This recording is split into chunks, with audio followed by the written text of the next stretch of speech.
Quarter থেকে উদ্ধার diamond Harbour হাসপাতালের চিকিৎসকের দেহ। গলায় ফাঁস লাগানো অবস্থায় উদ্ধার ডায়মন্ড হারবার মেডিকেল কলেজ হাসপাতালের চিকিৎসকের দেহ। ঘটনায় চাঞ্চল্য ছড়ায় ডায়মন্ড হারবার মেডিকেল কলেজ এলাকায়। মৃত চিকিৎসক কল্যাণাশিস ঘোষ, বয়স 44, ডায়মন্ড হারবার মেডিকেল কলেজ হাসপাতালে কর্মরত ছিলেন। জানা যায় রবিবার গভীর রাতে পরিবারের সাথে ফোনে যোগাযোগ করেন ওই চিকিৎসক। তিনি মানসিক অবসাদে ছিলেন। এরপরেই পরিবারের পক্ষ থেকে পুলিশকে জানালে গভীর রাতে মেডিকেল কলেজে হাসপাতালের কোয়ার্টারে পুলিশ কর্মীরা পৌঁছে দেখেন গলায় ফাঁস লাগানো অবস্থায় রয়েছে ওই চিকিৎসক। এরপরেই তাকে উদ্ধার করে ডায়মন্ড হারবার মেডিকেল কলেজেও হাসপাতালে নিয়ে গেলে চিকিৎসকেরা তাকে মৃত বলে জানায়। অন্যদিকে দেহ উদ্ধার করে ময়না তদন্তের জন্য ডায়মন্ড হারবার পুলিশ মর্গে পাঠানো হয়। তবে কি কারণে মৃত্যু তা তদন্ত শুরু করেছে ডায়মন্ড হারবার থানার পুলিশ। কি জানতে পারলেন? ডক্টর অ্যানাস্থেসিস্ট যিনি আছেন নন্দীবাবু, উনি আমাদেরকে গিয়ে খবর দিলেন। তো প্রকৃত কি হয়েছে সেটা বলতে পারবো না, সেটা তো পরে ওনার মেডিকেল টেস্ট যা হবে, পোস্টমর্টম হবে, তারপরেই জানা যাবে। উনি খুব মানসিক বিধ্বস্ত ছিলেন দীর্ঘদিন ধরে। রিসেন্টলি মাও মারা গিয়েছেন, তো খুব ক্লোজ ছিলেন মায়ের সঙ্গে বিভিন্ন কারণে। আজকে শ্রাদ্ধ ছিল মায়ের, আজকে কালকে শ্রাদ্ধ হয়ে গিয়েছে। শ্রাদ্ধের কাজ শেষ করেই উনি ওনার কোয়ার্টারে ফিরেছিলেন। তারপর থেকে আমাদের সঙ্গে আর যোগাযোগ হয়নি।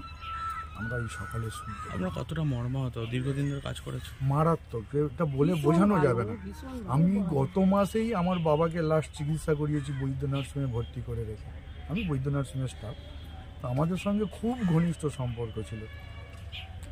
আপনারা কি জানতে পারলেন বাড়ির মধ্যে? না, এখনো নির্দিষ্ট করে কিছু বলতে পারছি না আমরা, যে কিভাবে উনি কেন এই সিদ্ধান্তটা নিলেন বলা যাচ্ছে।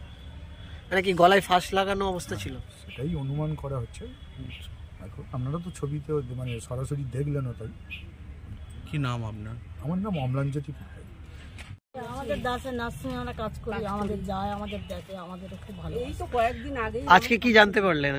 আজকের আমরা কিছুই জানিনি, ওই মারা গেছে বললো আমাদের বৈদ্য নার্সিং একটা স্টাফ আমাদের বললো, তাই কি বললো?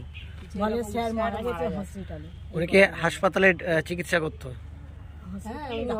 ডাক্তার হসপিটালে তো চিকিৎসা করতে হবে। কি নাম আপনার? ভীষণ ভালো ডাক্তার বাবু। আমরা তো 15-16 বছর আমরা দাস নার্সিংয়ে কাজ করি। উনি ওখানে আসেন, আব্বা এত সুন্দর চিকিৎসাও ভালো পেশেন্টের, যে বলার মতো না। উনি এত ভালো ডাক্তার, বা আমাদের সাথে সবার সাথে হেসে কথা বলা এ করা, আমরা এই শুনে আমরা এই ছুটে এসেছি।